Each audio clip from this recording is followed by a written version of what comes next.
Sir ఇంకొకటి చూసుకుంటే మనం ప్రజెంట్ తెలంగాణలో హైడ్రా హైడ్రా అనేది ఒక సెన్సేషన్. అంటే సామాన్యుడు ఎక్కడున్నాడో అక్కడ కొట్టేయడం అనేది జరుగుతుంది హైడ్రా. అది చెరువు కబ్జా ప్లాట్స్ ఇది అనేసి. అంటే ఆల్మోస్ట్ ఒక 20 ఇయర్స్, 30 ఇయర్స్ నుంచి ఉన్న హౌసెస్ అండ్ విల్లాస్ అన్నీ కొట్టేయడం జరుగుతుంది. అండ్ ఇంకొకటి చూసుకుంటే సార్, మన ఓవైసీ గారి కాలేజ్ ఉంది. అండ్ దాన్ని ఎక్స్‌క్యూజ్ చేయడం అసలు ఎంతవరకు కరెక్ట్ సార్ ఇది? అంటే ఓవైసీ గారిది కాలేజ్ సరౌండింగ్స్ చూసుకుంటే మొత్తం చెరువే ఉంటది. ఇప్పటికి ఎళ్లి చూసినా గానీ చెరువే ఉంటది. దాన్ని కొట్టేయకుండా ఎక్స్‌క్యూజ్ చేసి వదిలేయడం జరిగింది. దీన్ని ఎలా చూసుకోవచ్చు సార్ మనం? హైడ్రా అనేది ఒక మంచి ఉద్దేశంతో తీసుకొచ్చారు.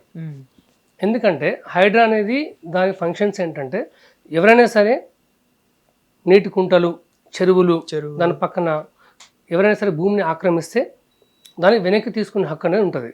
దానికి సామాన్యుడు, సెలబ్రిటీ, పెద్దవాళ్ళు అనే తేడా లేకుండా కూడా వర్క్ చేస్తుంది. నాగార్జున ఎన్కరేజ్మెంట్లో మ్యాటర్ కావచ్చు, నాగార్జున గారి దగ్గర నుంచే మొదలైంది హైడ్రా అని కూడా చెప్పుకోవచ్చు మనం. నాగార్జున ఎప్పుడైతే ఎన్కరేజ్మెంట్ కూల్ చేశారో చాలా మందికి నోటెడ్ అయిపోయింది హైడ్రా అని. అవును, అంతకుముందు చాలా తక్కువ మందికి తెలిసేది అనమాట. అవునవును. దాని ముఖ్య ఉద్దేశం ఏంటంటే ఈ నీటి చెరువులు ఏవైతే ఉన్నాయో, కుంటలు ఏవైతే ఉన్నాయో వాటిని కాపాడుకుంటే గ్రౌండ్ లెవెల్లో వాటర్ బాగుంటుంది, ప్రభుత్వ భూమిని పరిరక్షించుకోవచ్చు, అదే ప్లేస్లో పార్కులు కట్టవచ్చు, హైదరాబాద్ ఇంకా డెవలప్ చేయొచ్చు అని ఒక మంచి ఉద్దేశంతో హైడ్రా తీసుకొచ్చారు. కాలక్రమేణా దానికి ఏ విధంగా పేరు పడిపోయిందంటే హైడ్రా అంటే కేవలం నిరుపేదల కుటుంబాల యొక్క ఇల్లును కూలగొట్టడము, గుడిసెలు కూలగొట్టడము, సామాన్య ప్రజల మట్టు కొట్టడం మాత్రమే అనేసి హైడ్రా అనేది నేమ్ పడిపోయింది. అది పడిపోయింది. కేవలం సామాన్య ఇల్లు కూలగొడుతున్నారు, సెలబ్రిటీస్ ఎవరైతే ఉన్నారో వాళ్ళ ఇల్లు కూలగొట్టట్లేదు, వాళ్ళ భూమిని రికవర్ చేసుకోవట్లేదు అని చెప్పేసి పేరు పడిపోయింది. చాలా నెగిటివ్ టాక్ వచ్చింది. ఇంకా ప్రతిపక్ష పార్టీలు అయితే ఏ విధంగా పండుగ చేసుకుంటున్నాయంటే ఈ హైడ్రా ఒకటి చాలు, నెక్స్ట్ టైం మనదే గవర్నమెంట్ వస్తుంది. ఎందుకంటే ప్రజలు మొత్తం ఆపోజిట్ అయిపోయారు హైడ్రా వల్ల. ఎందుకంటే కొద్దిమంది ఇల్లు కట్టుకున్నారు, కనీసం మామిడి ఆకులు కూడా ఎండిపోక ముందుకు వచ్చి హైడ్రా వచ్చి ఇల్లు కూడా కొట్టేసింది. అవును. ఒక సామాన్యుడిగా అడిగే ప్రశ్న ఏంటంటే అక్కడ భూమికి పర్మిషన్ ఇచ్చింది government, tax, power bill, layout approval, RERA approval, ఈ అప్రూవల్, ఆ అప్రూవల్ అన్నీ మీరే ఇచ్చి హైడ్రా పేరు పైన వచ్చేసి మీరు ఇల్లు కూడా కొట్టడం ఏంటి? అంటే ప్రభుత్వం తప్ప, లేకపోతే ఇక్కడ హైడ్రా తప్ప, లేకపోతే ఎవరిది తప్పు? ఇక్కడ కొన్ని కోట్లు, కొన్ని లక్షలు తీసుకొచ్చి కష్టపడి ఇల్లు కట్టుకుంటే మీరు కూల్ చేస్తున్నారు. మీరు చర్య తీసుకోండి, ప్రభుత్వ అధికారుల పైన చర్య తీసుకోండి. అక్రమంగా ఎవరు ఇచ్చారో, లేకపోతే ఇల్లు కూలగొడుతున్నారు సరే, మరి ఎవరి దగ్గర అయితే డబ్బులు తీసుకున్నారో, ఇప్పుడు లోన్ తీసుకుంటారు, అవును, ఫినాన్షియల్ ఇన్స్టిట్యూషన్ నుంచి అప్పు తీసుకొచ్చుకుంటారు, వారందరికీ మీరు ఈ ప్రభుత్వ అధికారుల చేతుల్లో వాళ్ళ లోన్లు మొత్తం మాఫీ చేయించండి. మరి ఓన్లీ కూలగొట్టిపోతే ఎట్లా? ఓన్లీ మన ల్యాండ్ ఒకటి రికవర్ చేసుకుంటే న్యాయం ఎక్కడ జరుగుతుంది వాళ్ళకి? కాబట్టి హైడ్రా కూడా కొన్ని పరిశీలించాలి. ఒక సామాన్యుడికి ఇల్లు అనేది ఒక జీవిత స్వప్నం. అది నువ్వు సడన్గా వచ్చేసి కూలగొట్టేస్తే ఎట్లా? పోనీ ల్యాండ్ ఆక్రమించారంటే వెనక్కి తీసుకొని తప్పులేదు, కానీ ఇల్లు కట్టుకోవడానికి పర్మిషన్ ఎట్లా ఇచ్చారు? జిహెచ్ఎంసీ వాళ్ళు, వేరే ప్రభుత్వ అధికారులు, లేకపోతే రెవెన్యూ డిపార్ట్మెంట్ కావచ్చు, మరి వాళ్ళు డబ్బులు తీసుకొని ఇచ్చిరా పర్మిషన్స్? కాబట్టి అట్లీస్ట్ ఎవరైతే లోన్ తీసుకున్నారో, ఎవరైతే అప్పులు తీసుకున్నారో వాళ్ళందరికీ న్యాయం జరిగే విధంగా చర్యలు ఉండాలి. ఎవరైతే తప్పుడు పర్మిషన్ ఇచ్చారో గవర్నమెంట్ అధికారులు, వాళ్ళతో వీళ్ళ అప్పు మొత్తం తీర్పించండి. మరి ఇల్లు బాయ జీవితాంతం నేను లోన్ కట్టాలి, బ్యాంక్ ఒకటి వచ్చి ఇంటి ముందు వచ్చేసి వాడు మొత్తం గొడవ చేసుకుంటాడు. మరి ఎక్కడికి వెళ్ళాలి? ఇప్పుడు మేము కట్టము, ఇప్పుడు ఎవరైతే లోన్లు తీసుకుంటారో వాళ్ళు మేము కట్టము, ఇలా గవర్నమెంట్ హ్యాండ్ అవుట్ చేసేసుకుని హైడ్రా అనేసి కొట్టేసింది అనేసి చెప్తే ఇప్పుడు వాళ్ళు ఏం చేయగలరు సార్? వాళ్ళు ఇప్పుడు ఏవైతే బ్యాంక్స్ ఉంటాయో లోన్ ఇచ్చారో తప్పకుండా ఇంటి మీదకి వచ్చేసి వాళ్ళు గొడవ చేస్తారు. ఇప్పుడు ఏంది, ప్రస్తుతానికైతే ఇంతకుముందు హైకోర్టుకి వెళ్ళేది. అవును. ఇప్పుడు ఏంటంటే ఇప్పుడు ఒక ట్రిబ్యునల్ ఏర్పాటు చేశారు హైడ్రా గురించి అని చెప్పేసి. ఓకే, ఇక్కడికే వెళ్ళి సమస్య పరిష్కరించుకునే విధంగా ఒక వెసులుబాటు అయితే కల్పించారు. డాక్యుమెంట్స్ అన్ని ప్రాపర్గా చెక్ చేసి దాని తర్వాతనే యాక్షన్ తీసుకోవాలని చెప్పేసి. ఒక 6 నెలల క్రితం కూడా ఇష్టం వచ్చినట్టు కూల్ చేశారనమాట. కోర్టు ఆర్డర్లు అవి ఉన్నా కూడా హైకోర్టు కూడా చాలా సీరియస్ అయింది. హైడ్రా కమిషనర్ ఏవి రంగనాథ్ ఎవరైతే ఉన్నారో అతని పైన సీరియస్ అయింది. హైకోర్టు తిట్టింది కూడా ఆయన్ని. అవును, ఎందుకు ఈ విధంగా మేము చెప్తున్నా కూడా మీరు ఎందుకు చర్యలు తీసుకుంటున్నారు? మీరు కోర్టు అంటే మీకు మర్యాద లేదా, గౌరవం లేదని చెప్పేసి తిట్టడం కూడా జరిగింది. ఏది ఏమైనప్పటికీ ఏ చట్టాలైనా సరే ఏవైనా సరే ఒక సామాన్యుడికి నష్టం కలిగించే విధంగా ఉన్నాయి తప్ప లాభాలు వచ్చే విధంగా లేవు. అవి మార్చాలి. సంతోషించేదగ్గ విషయం ఏంటంటే గౌరవ ముఖ్యమంత్రి ఎవరైతే రేవంత్ రెడ్డి గారు ఉన్నారో ఆయన ఏం చెప్పారంటే ఈ హైదరాబాద్లో ఎవరైతే బాధితులు ఉన్నారో వాళ్ళకి తప్పకుండా భవిష్యత్తులో వాళ్ళ పరిస్థితి సమీక్షించి ఎవరైతే ఆర్థికంగా చాలా వీక్గా ఉన్నారో వాళ్ళకి డబుల్ బెడ్రూమ్లు ఇచ్చే విధంగా కూడా మేము తోడ్పాటు అందిస్తాం. వాళ్ళకి వాళ్ళు బాధపడాల్సిన అవసరం లేదు. అంటే హైదరాబాద్ పరిధిలో కావచ్చు, లేకపోతే మూసీ నది కోసం కొన్ని ల్యాండ్స్ ఎక్వైర్ చేసుకుంటున్నారు మూసీ సుందరీకరణ కోసం అని చెప్పేసి వాళ్ళకి ఏ విధంగా న్యాయం చేస్తామని చెప్పేసి గౌరవ ముఖ్యమంత్రి రేవంత్ రెడ్డి గారు చెప్పడం జరిగింది. అది ఒకటి సంతోషపడవచ్చు. ఇకపోతే మనం అసలు మ్యాటర్కి వద్దాం. ఓవైసీ గారు ఒకటి, ఓవైసీ గారి కాంట్రవర్సీ టాపిక్స్ మాట్లాడే ముందు ఆయన చాలా సేవ కూడా చేస్తున్నారు బయట హాస్పిటల్స్లో కావచ్చు. మనం కేవలం ఒక పాయింట్ పట్టుకొని అతను బ్యాడ్ అని ఎవరు చెప్పాల్సిన అవసరం లేదు. కొన్ని మంచి కార్యక్రమాలు కూడా చేస్తున్నారు. దానిలో భాగంగానే ఫాతిమా ఎడ్యుకేషనల్ ఇన్స్టిట్యూషన్స్ అని చెప్పేసి సల్కం చెరువు దగ్గర అతను ఇన్స్టిట్యూషన్స్ కట్టడం జరిగింది. దాదాపు 10,000 మంది దాంట్లో చదువుకుంటున్నారు. ఎప్పుడైతే ఈ హైడ్రా చట్టం వచ్చిందో స్టార్టింగ్లో అది ఎఫ్టీఎల్లో ఉందని చెప్పేసి కమిషనర్ గారు కొన్ని రిపోర్ట్స్ వచ్చినాయని చెప్పి చెప్పడం జరిగింది. ఆ తర్వాత ఇప్పుడు ఎంఐఎం పార్టీ వ్యవస్థాపకులు కాబట్టి వాళ్ళు కాంగ్రెస్ గవర్నమెంట్కి సపోర్ట్ ఇవ్వడము, ఇప్పుడు కేసీఆర్ పార్టీకి దూరంగా ఉన్నారు, కాంగ్రెస్ పార్టీకి దగ్గరగా అయిపోయారు. ఎవరైనా సరే ఫ్రెండ్స్కి బెనిఫిట్స్ ఉంటాయి. ఫ్రెండ్స్ ఫర్ బెనిఫిట్స్ అనేది బయట ఎక్కడైనా ఉంటుంది. అది కులం, మతం, జాతి ఇట్లా ఏమి ఉండదు. రాజకీయం కావచ్చు, బయట కావచ్చు, ఎక్కడైనా కావచ్చు. ఇప్పుడు ఏమైంది, లేదు అది ఎఫ్టీఏలో లేదని చెప్పేసి ఇప్పుడు చెప్పడం జరుగుతుంది. ఫస్ట్ ఏం చెప్పారు, 10,000 మంది స్టూడెంట్స్ చదువుతున్నారు కాబట్టి దాన్ని కూల్ చేస్తే ఎట్లా, ఇప్పుడే డెమాలిష్ చేయము, మేము తర్వాత చూసుకుంటాం మెల్లమెల్లగా అన్నారు. ఇప్పుడేమో సర్వేలు చేయించేసి అది లేనే లేదంటున్నారు. కానీ దాని మ్యాప్ చూస్తే, ఎవరైనా చూస్తే అది చెరువు మధ్యలో కట్టారని చెప్పేసి ఈ 5th క్లాస్ అబ్బాయి అయినా సరే చెప్తారు. అది క్లియర్గా తెలుస్తుంది. మనం ఇక్కడ ఆయన తప్పు పట్టట్లేదు ఓవైసీ గారిని. ఆయన సోషల్ సర్వీస్ చేస్తున్నారు, అంత బాగానే ఉంది. కానీ ఇక్కడ ఏంది, చెరువు మధ్యలో కట్టారు. ఒక సామాన్యుడు ఇల్లు కూలగొట్టినప్పుడు ఒక ఎమ్మెల్యే, ఒక ఎంపీ కట్టిన ఇన్స్టిట్యూషన్ మీరు ఎందుకు కూలగొట్టట్లేదు? అతను కూడా మీరు కూలగొట్టాలి అని చెప్పేసి ప్రజలు అంటున్నారు ఇక్కడ. ఎందుకంటే రాజకీయ నాయకులు అది కామన్, ఎవరైనా అంటారు. ఇప్పుడు బీజేపీ పార్టీ వ్యతిరేకం కాబట్టి కాంగ్రెస్కి వాళ్ళు ఆరోపిస్తారు, పక్కన పెట్టేసండి.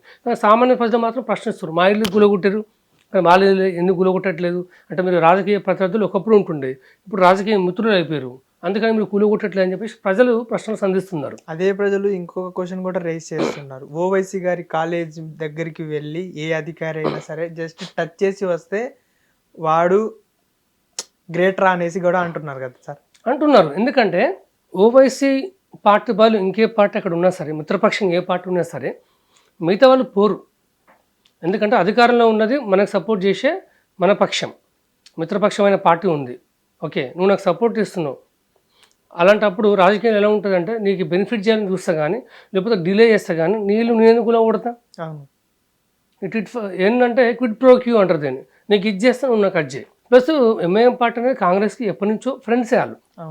కాకపోతే ఏంటంటే ఫస్ట్ ఒక రకంగా చెప్పారు గవర్నమెంటే, మళ్ళీ ఇప్పుడు ఇంకొక రకంగా చెప్తారు అనేది ప్రజలకి జీర్ణించుకోవట్లేదు. నిజానికి అది ఉందని చెప్పేసి అంటున్నారు.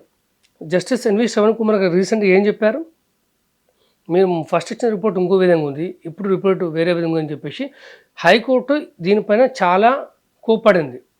Hydraa, HMDA, GHMC, irrigation department, revenue department వీళ్ళందరిపైన కూడా కోర్టు చాలా సీరియస్ అయింది. ఇప్పుడు జూలై 31st అనుకుంటా నెక్స్ట్ హియరింగ్. జూలై 31 లోపల మొత్తం రిపోర్ట్ మొత్తం తీసుకొచ్చి ఆ నెక్స్ట్ హియరింగ్లో మొత్తం డీటెయిల్స్ నా ముందర ఉంచాలి, అప్పుడు మేము పరిశీలిస్తామని చెప్పేసి కోర్టు కూడా సీరియస్ అయింది. కాకపోతే ఏంటంటే ప్రభుత్వమే చెప్తుంది అది సేఫ్టీలో లేదని. ఒకప్పుడు చెప్పింది ప్రభుత్వ అధికారే, ఇప్పుడు ప్రభుత్వం లేదని చెప్తారు. వాళ్ళు మల్టిపుల్ సర్వేస్ చేసారనమాట దానిపైన. ఏది ఏమైనప్పటికీ సామాన్యుని ఒక రకంగా, సెలబ్రిటీని అధికారంలో ఒక రకంగా చూడకుండా, ఎవరికి బయాస్నెస్ లేకుండా సమానంగా ఎప్పుడైతే ఈ చట్టాలు అమలవుతాయో మీరు అన్నట్టు అప్పుడే వ్యవస్థ పైన అందరికీ నమ్మకం అనేది కలుగుతుంది. అసలు ఒక అడ్వకేట్గా మీకంటూ ఒక ఉందా అంటే ఎప్పటికైనా సరే డబ్బు శాసించదు అధికారాన్ని కానివ్వండి, చట్టాలని కానివ్వండి, మీకు ఏమన్నా ఐడియా ఉందా సార్? సరే ఇప్పటికి కాకపోతే ఎప్పటికైనా చేంజ్ అవుతుంది అని మీకు అనిపిస్తుందా సార్ యాజ్ ఏ అడ్వకేట్గా?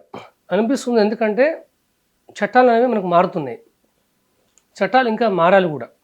ఇప్పుడు విదేశాల్లో చూసుకుంటే ట్యాక్స్ టైం కట్ చేస్తారు, కరెక్ట్ కట్ చేస్తారు చట్టాలు. వాడు ఎవడైనా సరే, ఇంకా చైనా కొన్ని దేశాల్లో అయితే ఉరిశిక్ష కూడా విధిస్తారు, వాడు ఎంపీ అయినా సరే ఎవరైనా సరే. అవును.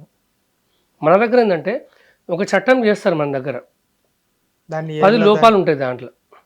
10 ఎక్సెప్షన్స్ ఉంటాయి దాంట్లో. ఉమ్.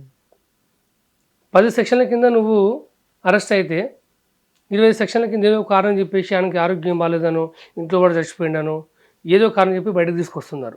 చట్టాలు అనేవి గట్టిగా ఉండాలి, పనిష్మెంట్ చాలా సీరియస్గా ఉండాలి, చాలా ఫాస్ట్గా ఉన్నప్పుడు మాత్రమే వాటిపైన, చట్టాలపైన, దానిపైన నమ్మకం అనేది కలుగుతుంది. ఎందుకు ఈ విధంగా జరుగుతుందంటే కొన్నిసార్లు 99 కరెక్ట్ కేసులు ఉండి వాళ్ళని అరెస్ట్ చేస్తారు, కొన్నిసార్లు ఒక తప్పుడు కేసును కూడా అరెస్ట్ చేస్తారు.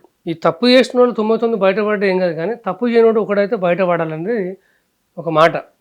పాత సినిమా డైలాగ్ ఉంటుంది, 99 మంది తప్పించుకుపోయింది ఏం కాదు, ఒక నేరస్తు ఒక అమాయకుడిని మాత్రం మనం శిక్షించకూడదు అనేది ఒక మాట. అవును. ఇక్కడ విషయం ఏంటంటే ఈ ఒక్క అమాయకుడి కోసం ఉన్న ఎక్సెప్షన్ ఏదైతే ఉందో ఈ 99 మంది యూజ్ చేసుకొని బయటకు వస్తారు. చట్టం కొన్నిసార్లు అనిపిస్తుంది, ఈ చట్టం అనేది కొన్నిసార్లు తప్పకుండా డబ్బున్న వాడికి చుట్టమని అనిపిస్తుంది నాకు కూడా. ఒక సామాన్యుడికి, ఒక అడ్వకేట్కి చెప్పట్లే, డబ్బున్న వాడికే వాడి మాట వెళ్తుంది, ఒక డబ్బున్న వాడికే చట్టం మాట ఉంటుంది, డబ్బున్న వాడికి ఇన్ఫ్లుయెన్స్ ఉంటుంది, డబ్బున్న వాడికి పేరు పలుకుబడి ఉంటుంది, డబ్బున్న వాడు చెప్తే ఎవరైనా వింటారు. సామాన్యుడికి చెప్తే ఎవరు వినరు. ఫస్ట్ సామాన్యుడు వాడు చెప్పుకోవడానికే వాడిని రానియరు ఆఫీస్ దగ్గరికి. వాడికి ఇంకా న్యాయం ఎక్కడ జరుగుతుంది? చట్టాలు ఇంకా మారాలి. ఇప్పుడు 2024 జూలై 1 నుంచి మనకు క్రిమినల్ చట్టాలు మారినాయి. ఇంతకుముందుకు మీరు వింటున్నట్టుగా ఐపీసీ సెక్షన్స్ ఇవన్నీ లేవు, మొత్తం తీసేశారు అన్నీ. కొత్త చట్టాలు తీసుకొచ్చారు 2024 నుంచి, కొత్త సెక్షన్స్ కూడా ఇంక్లూడ్ చేశారు దాంట్లో. తద్వారా ఏమైందంటే ఓకే, ఒక భయం అనేది ఏర్పడ్డది, అది చట్టాలు మారిపోతున్నాయి అని చెప్పేసి కొంచెం నేరం అనేది కొంచెం తగ్గే అవకాశం ఉంది. వాటిని ఇంకా మార్చాలి. మెయిన్గా ఎందుకు నేరస్తులు భయం లేదంటే వాయిదాల పైన వాయిదాలు పోతూ ఉంటాయి కాబట్టి ఫాస్ట్ ట్రాక్ కోర్ట్స్ అనేవి పెరగాలి.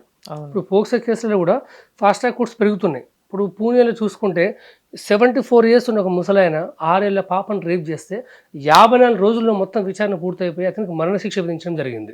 ఆ వయసులో ఆయనకి మరణశిక్ష పడితే ఏంటి, పడకపోతే ఏంటి, ఆయన ఎప్పటికైనా ఈరోజు కాకపోయినా రేపని పోతాడు. కానీ స్పాట్ జడ్జిమెంట్ అంటే ఇప్పుడు ఒక 20 ఏళ్ళ కుర్రోడో లేకపోతే 30 ఏళ్ళ కుర్రోడో ఒక చిన్న పాపలో అసలు ఏం కనిపిస్తుంది? ఆ పాప మీద దాడి చేసి అసలు ఏమంతగా అనిపిస్తుంది ఆ పాపం మీద? అలాంటి వాళ్ళకి ఎందుకు శిక్ష తొందరగా స్పాట్ జడ్జిమెంట్ రావట్లేదు?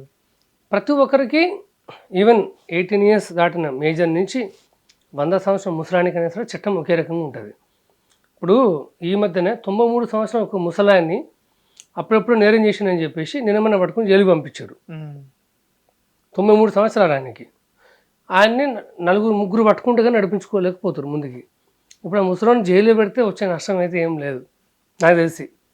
ఇప్పుడు 1-2 పోవాలన్నా సరే సపోర్ట్ కావాలి. ఇప్పుడు ఆయన జైల్లో వేసి ఏం చేస్తారు అని మనం అనుకుంటాం.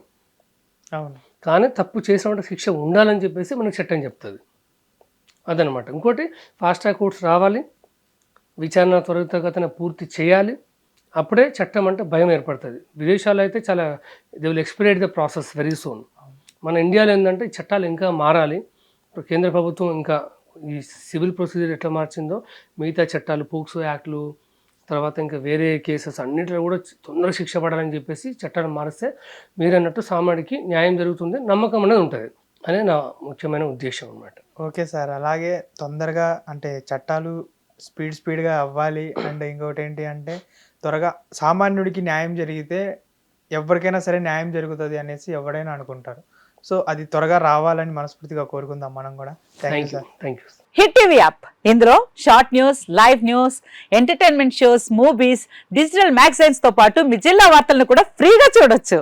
ఇంకెందుకు ఆలస్యం, వెంటనే హిట్ టీవీ యాప్ ని డౌన్లోడ్ చేసుకుని ఫ్రీగా ఎంటర్టైన్మెంట్ పొందండి. Hit TV app. Hit TV app. Please download hit TV app. Hit TV యాప్ని ఫ్రీగా డౌన్లోడ్ చేసుకొని ఎంజాయ్ చేయండి. మీకు నచ్చిన ఎంటర్టైన్మెంట్ కోసం హిట్ టీవీ యాప్ ని ఫ్రీగా డౌన్లోడ్ చేసుకొని ఎంజాయ్ చేయండి. హిట్ టీవీ యాప్ ని డౌన్లోడ్ చేసుకుని ఆస్వాదించండి, ఆశీర్వదించండి. ఇంతమంది సెలబ్రిటీలు హిట్ టీవీ యాప్ ని డౌన్లోడ్ చేసుకోండి అని చెప్తున్నారంటే ఎంత మంచి యాప్ ఆలోచించండి. అమెరికా అమెరికా అమెరికా అమెరికాలో చదవాలనుకునే వాళ్ళకి విశ్వసనీయమైన పేరు మన శౌర్య కన్సల్టెన్సీ. UK లో 1 year masters. UK లో 1 year masters. 2 years work permit up to 5 years visa. Contact Saurya Consultancy. Contact 89851 89851.